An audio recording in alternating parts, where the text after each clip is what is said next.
Estamos aqui com a Juvândia, que é presidenta da Contraficute, para bater um papo sobre a crise do coronavírus e a crise financeira que está assolando o país.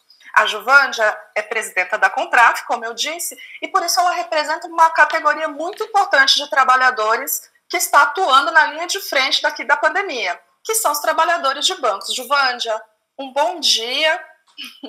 Bom dia, agradeço o convite de vocês. Eu sempre estou lá no Twitter curtindo as coisas do Recontaí, compartilhando. Que ótimo, muito obrigada. E o pessoal vai fazer o mesmo, né? Muito obrigada. Então, vamos começar. A gente estava conversando aqui um pouquinho antes de entrar ao vivo aí nessa entrevista, e você falou que tem tido uma série de reuniões, está muito movimentado, as negociações estão muito movimentadas. Qual é a principal pauta da categoria nesse momento frente aos bancos, né? Dos bancários frente aos bancos? Bom, a nossa pauta gira em torno, obviamente, do coronavírus, né, da pandemia, e principalmente como proteger os bancários. Todo o tempo a gente está negociando medidas de proteção. Então, a gente tem reunião permanente, porque a gente acompanha diariamente como estão as agências. São mais de 19 mil agências no Brasil. A gente tem que... E às vezes a gente negocia uma medida e necessariamente não é com a mesma velocidade que essa medida chega lá na ponta. Então, assim, já negociamos medidas, por exemplo, álcool gel em todos os locais. No começo era isso, né? Álcool gel em todos os locais, aí tinham cidades, locais que faltava. Então, a gente teve que conversar com os bancos para fazer compra coletiva, máscaras. Então, por exemplo, a Caixa comprou 2 milhões de máscaras. Bradesco, Itaú, Santander, esses outros bancos, Banco do Brasil, e compraram aquela máscara também de acetato, né, que protege todo o rosto. Então, a gente está o tempo todo atualizando esses nossos pedidos, as nossas medidas. A gente vai acompanhando cada local de trabalho, os sindicatos acompanham, vai passando para o comitê de crise, vai cobrando dos bancos. E agora a gente está num processo de negociação aí, em especial, já faz algumas semanas que a gente vem se debruçando sobre essas filas imensas que estão, em especial nas agências da Caixa, por conta dos programas, as medidas do renda básica emergencial, e inclusive por conta do problema que foi a concentração só na Caixa, tanto do cadastramento, né, principalmente do cadastramento, e do governo não ter feito essa descentralização e do governo também não ter não dar as informações corretas e às vezes não ter o funcionamento adequado do canal de atendimento do 111. E falta gente, né? Nós estamos falando de um programa que vai atingir mais de 50 milhões de pessoas. A priori estava se pensando em 55 milhões de pessoas, mas agora vai ter uma ampliação com certeza. Tem muito mais gente necessitando de renda aí no Brasil afora. Esse público é muito maior e tem um público que não tem acesso a celular, o governo exige celular. Quer dizer, tem uma série de exigências colocadas lá no decreto que não condiz com a realidade do povo brasileiro. Não sabe, não tem acesso à internet, não tem acesso a celular. Muita gente não tem acesso à informação. Sim. E tudo isso está parando nas agências da Caixa. Mas também já tivemos problema no pagamento dos aposentados, aí, né, do INSS. As filas nos bancos, de maneira geral, estavam muito grandes. E a preocupação nossa é com os bancários, mas com os usuários, com os clientes dos bancos, porque estão lá se aglomerando. E quanto que a gente não deve, né? Nós não devemos nos aglomerar, que a gente não deve sair de casa, que a gente tem que manter a distância correta, tem que sair com máscara, quando tiver que sair protegido. E a gente não está vendo necessariamente isso acontecer. Às vezes as pessoas se amontoam na fila, né? E elas precisam manter essa distância. E o poder público, tanto nos estados, nos municípios, não estão dando conta de conter as aglomerações. O governo federal não coordena a crise de maneira eficiente como deveria coordenar, deixa todo mundo tudo descentralizado e cada um vai fazendo o que pode, né, à medida que tenha seu alcance, por falta dessa atuação mais coordenada do governo federal. Você falou de uma coisa importante agora, que foi a questão da centralização do pagamento do benefício da Caixa. Antes, né, quando ainda estava sendo negociado, ainda estava sendo gestado esse auxílio, que era de R$200 pelo governo, havia a previsão de que esse auxílio seria pago pela Caixa Econômica Federal, o Banco do Brasil, os Correios e caixas lotéricas, né? Mas acabou concentrando tudo na Caixa. Exatamente, E como que estão os bancários da Caixa nesse momento? Você tem um reporte, você tem as informações, elas estão chegando até você? Porque a Caixa não contrata funcionários faz anos. Exatamente, isso é um problema. Por que a gente está vivendo essa situação? Desde o governo Temer, desde o golpe, o governo Temer e o próprio Bolsonaro, aconteceram muitos PDVs, né, nas empresas públicas como um todo. E eles foram desmontando essas empresas públicas, esvaziando, né? Nos bancos públicos, quase 30 mil funcionários saíram nos PDVs nesse último período e não foi reposto esse contingente. Né? Não teve mais concurso, e por isso a gente está vendo aí, e a gente vê a importância dos bancos públicos nessa pandemia, né? O quanto que é importante para a sociedade, normalmente, e na pandemia mais ainda, o quanto que é importante ter a Caixa Econômica Federal, ter o Banco do Brasil, o Banco do Nordeste, o BASA, né? O quanto que é importante você ter esses bancos, porque neles que estão sendo pagos esses auxílios, essas medidas todas vão para esses bancos, né? Crédito, enfim, são instrumentos fundamentais para a sociedade. E a gente está com esses bancos, né, já estava faltando funcionários, né, e com a população que de uma hora para outra aumentou significativamente a demanda. Né? São milhões de pessoas que estão indo às agências da Caixa nesse momento, mais especificamente da Caixa, porque o governo fez um decreto e concentrou todo o cadastramento, concentrou na Caixa. Isso é ruim, porque tem muita gente que tem outros atores que poderiam participar desse cadastramento, que daria mais velocidade, né, a esse cadastramento, e que está fora, né, que não foi, o governo não fez articulação com os municípios, por exemplo. Você tem os centros de referência lá da assistência social, que podiam, os CRAS, né, que podiam estar cadastrando. Você, as exigências de celular, por exemplo, poxa, você sabe que tem milhões de brasileiros que não têm celular, como é que vai ficar essa população? Não vai ter acesso ao auxílio porque não tem celular? É um absurdo. Essa população excluída que precisa, vulnerável, que precisa do atendimento agora, que precisa da assistência. Então, o governo tem que pensar nessa população. Inclusive, o Senado fez, né, uma proposta de alteração para descentralizar. A gente está esperando para ver se o governo vai sancionar, ainda não publicou no Diário Oficial da União, mas esperamos que o governo sancione a ampliação, né, dessas. Na verdade, o Senado propôs ampliar para os bancos estaduais, para os outros bancos públicos. Então, a gente espera que sancione, porque com certeza está tudo concentrado na Caixa. Não, e aproveitando que você falou dos bancos estaduais, eu quero relembrar duas coisas, né? Primeiro, os poucos bancos estaduais que nós ainda temos, né? Porque a maior parte foi privatizada. Aí muitos desses bancos no governo Fernando Henrique Cardoso, me corrija se eu estiver errada, mas eu acho que eu não estou. Tem muitos bancos que foram privatizados. E são bancos pequenos, né? E aí eu gostaria de falar sobre esses bancos pequenos e também sobre financeiras, né? As fintechs e financeiras. Como que estão esses empregados dos bancos menores? Eles estão conseguindo reivindicar os seus EPIs? Eles estão conseguindo ter acesso aos, não são nem benefícios, né? Aos equipamentos de proteção necessários nesse momento? Então, a gente está acompanhando, assim, a gente montou um grupo de trabalho aqui na Contraf para acompanhar esses bancos menores, esses bancos e as financeiras, né? Inclusive vai ter negociação com as financeiras. Hoje tem uma reunião dos financiários, né, por videoconferência, né, programada no Brasil todo, para discutir, porque a database deles, a campanha salarial, a gente está pedindo aí que, como nós conversamos com os bancos, a mesma coisa vamos falar com as financeiras, para estender o acordo coletivo, a convenção coletiva, até que a gente tenha condição de fazer uma negociação. Porque agora, nesse momento, não dá para você fazer uma negociação de campanha salarial, né, durante a pandemia, com isolamento social em muitos lugares, né, na grande maioria.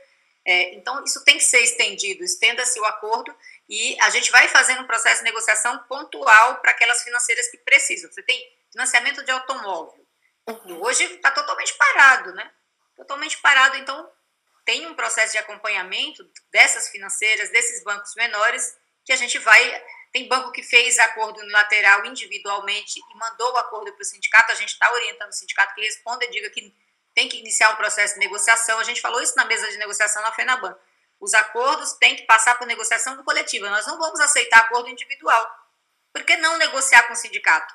O sindicato tem velocidade, tem gente preparada, tem rapidez para fazer o acordo.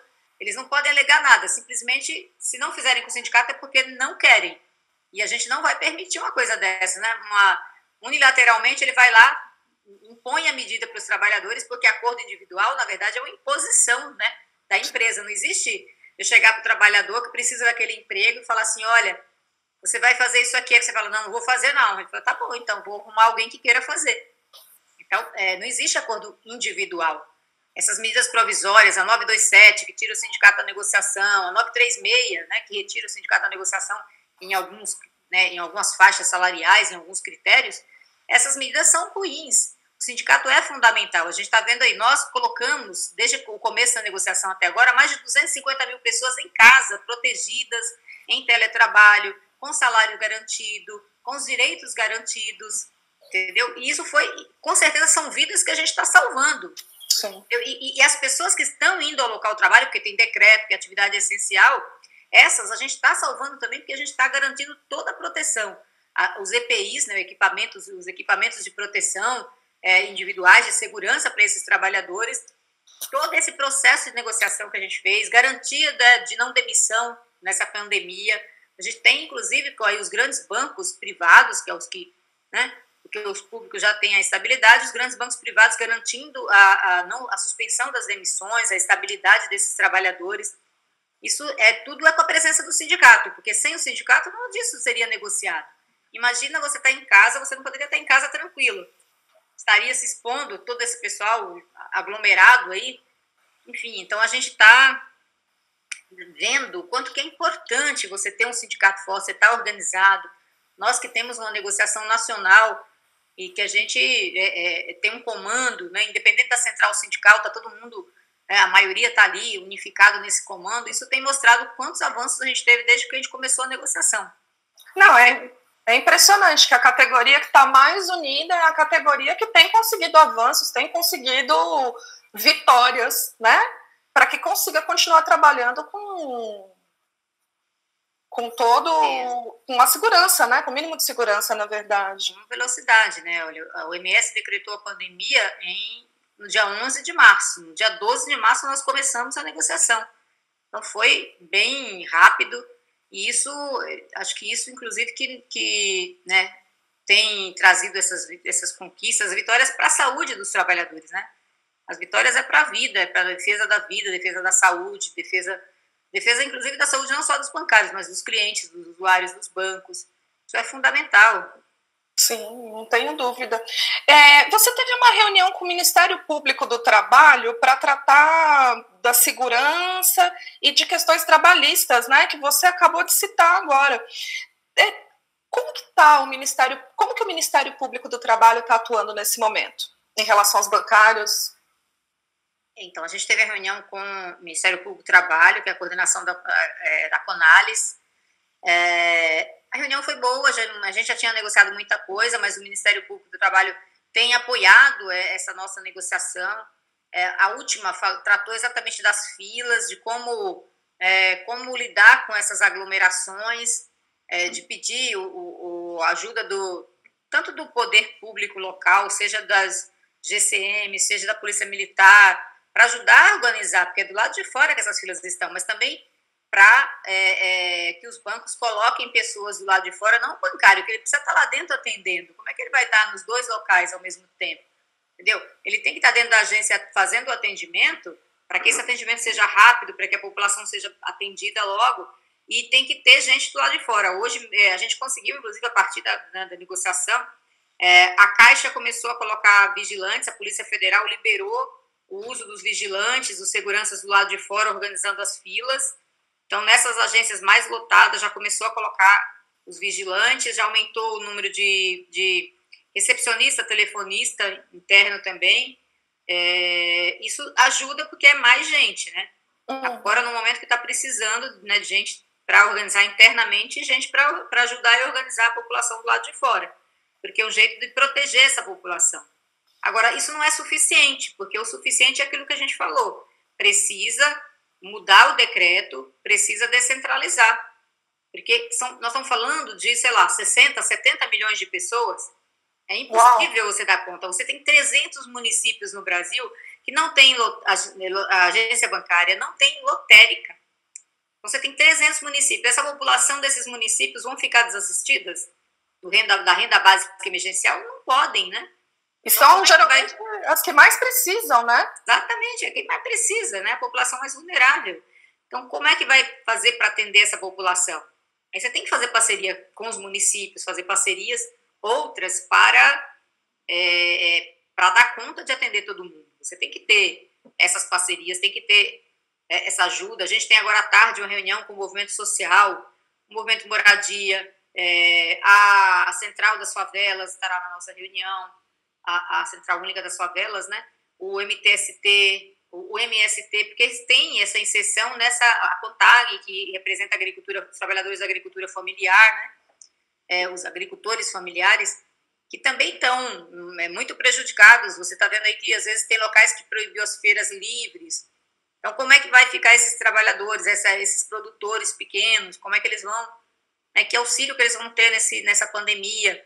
Então, isso também o Congresso ampliou, o Senado ampliou a renda básica emergencial, e é essa ampliação que a gente está esperando a publicação no dia de hoje, porque ele também ampliou os locais para cadastrar e para acessar essa renda.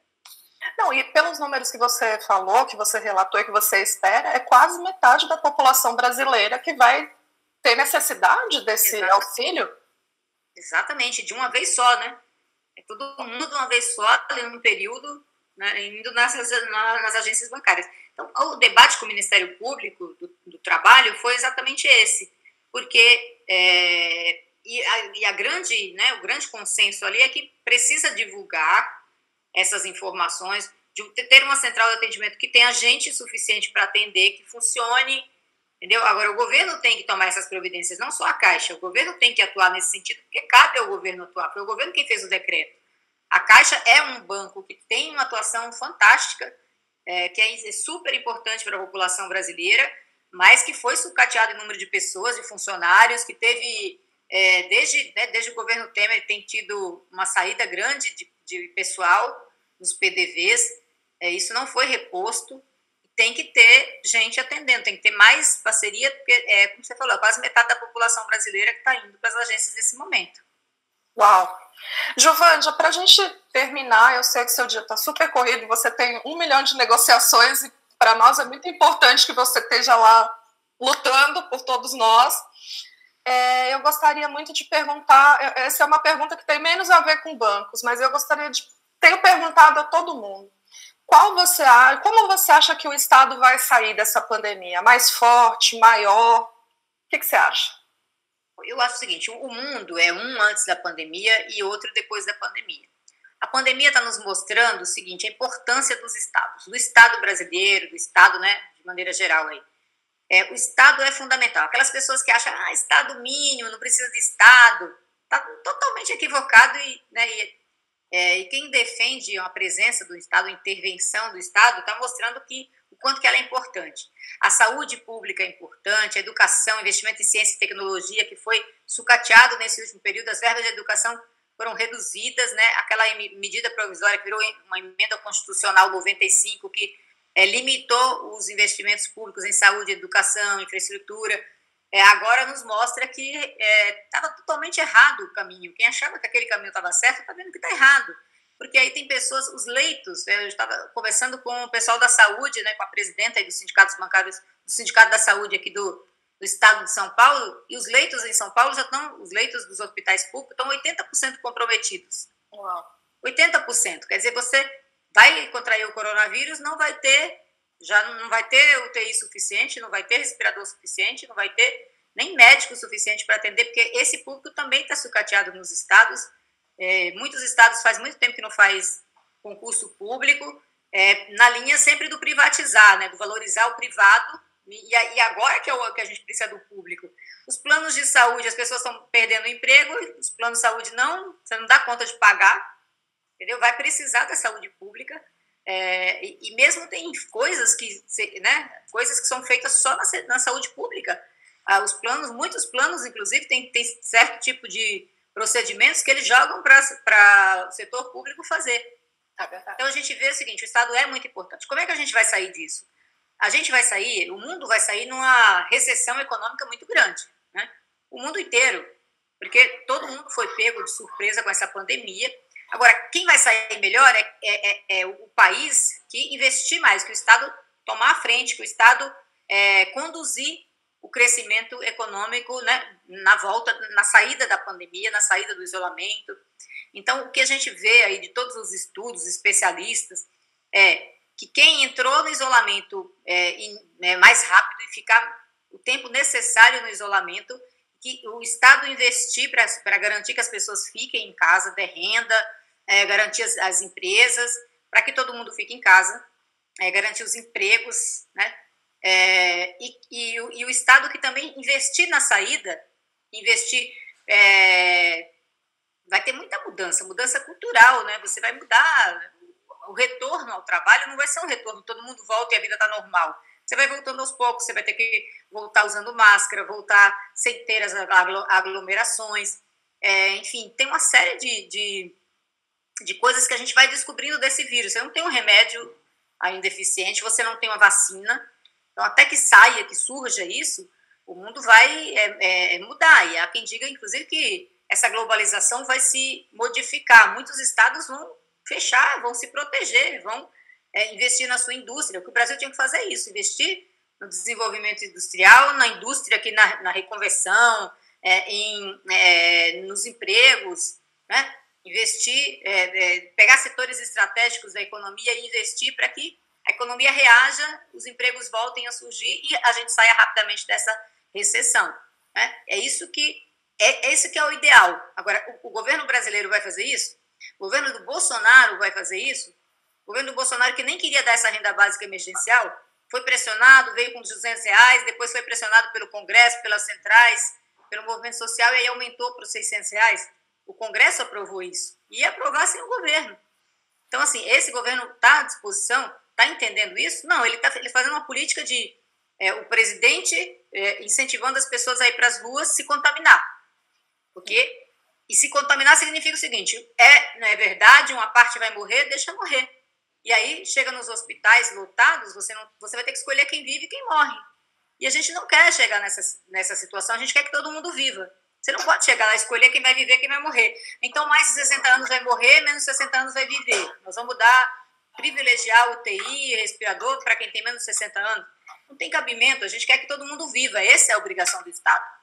Então, assim, a gente tem, acho que cabe à sociedade pressionar, colocar o país no rumo certo para a gente sair rápido da crise econômica que vem depois da doença, né? Tá certo, então, Giovândia, muito obrigada pelo seu tempo. Um forte abraço. Abraço, tchauzinho, tchau. Gente.